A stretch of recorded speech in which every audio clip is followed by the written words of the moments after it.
ईमानदारी, best Hindi motivational story. काफी समय पहले की बात है। प्रतापगढ़ नाम का एक राज्य था। वहाँ का राजा बहुत अच्छा था, मगर राजा को एक सुख नहीं था। वो यह कि उसके कोई भी संतान नहीं थी और वह चाहता था कि अब वह राज्य के अंदर किसी योग्य बच्चे को गोद ले, ताकि वह उसका उत्तराधिकारी बन सके और आगे की बागडोर को सुचारू रूप से चला सके। और इसी को देखते हुए राजा ने राज्य में घोषणा करवा दी कि सभी बच्चे राजमहल में एकत्रित हो जाए। ऐसा ही हुआ। राजा ने सभी बच्चों को पौधे लगाने के लिए भिन्न भिन्न प्रकार के बीज दिए और कहा, अब हम 6 महीने बाद मिलेंगे और देखेंगे कि किसका पौधा सबसे अच्छा होगा। महीना बीत जाने के बाद भी एक बच्चा ऐसा था जिसके गमले में वह बीज अभी तक नहीं फूटा था, लेकिन वह रोज उसकी देखभाल करता था और रोज पौधे को पानी देता था। देखते ही देखते 3 महीने बीत गए। बच्चा परेशान हो गया। तभी उसकी माँ ने कहा, बेटा धैर्य रखो, कुछ बीजों को फलने में ज्यादा वक्त लगता है। और वो पौधे को सींचता रहा।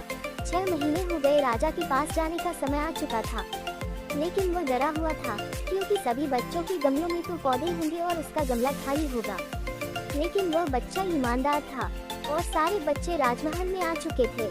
कुछ बच्चे जोश से भरे हुए थे क्योंकि उनके अंदर राज्य का उत्तराधिकारी बनने की प्रबल लालसा थी। अब राजा ने आदेश दिया, सभी बच्चे अपने अपने गमले दिखाने लगे, मगर एक बच्चा सहमा हुआ था क्योंकि उसका गमला खाली था। तभी राजा की नजर उस गमले पर गई। उसने पूछा, तुम्हारा गमला तो खाली है? तो बच्चे ने कहा, मैंने इस गमले की 6 महीने तक देखभाल की है। राजा उसकी ईमानदारी से खुश था क्योंकि उसका गमला खाली है, फिर भी वह हिम्मत करके यहाँ आ तो गया। सभी बच्चों के गमले देखने के बाद राजा ने उस बच्चे को सभी के सामने बुलाया। बच्चा सहम गया और राजा ने वह गमला सभी को दिखाया। सभी बच्चे जोर से हंसने लगे। राजा ने कहा, शांत हो जाइए, इतने खुश मत होइए। आप सभी के पास जो पौधे हैं वो सब बंजर हैं। आप चाहे कितनी भी मेहनत कर ले, उनसे कुछ नहीं निकलेगा। लेकिन असली बीज यही था। राजा उसकी ईमानदारी से बेहद खुश हुआ और उस बच्चे को राज्य का उत्तराधिकारी बना दिया गया। दोस्तों, हमें इस कहानी से क्या सीखने को मिला? अपने अंदर ईमानदारी का होना बहुत जरूरी है। अगर हम खुद के साथ ईमानदार हैं तो जीवन के किसी न किसी पड़ाव में सफल हो ही जाएंगे, क्योंकि हमारी औकात हमें ही पता होती है।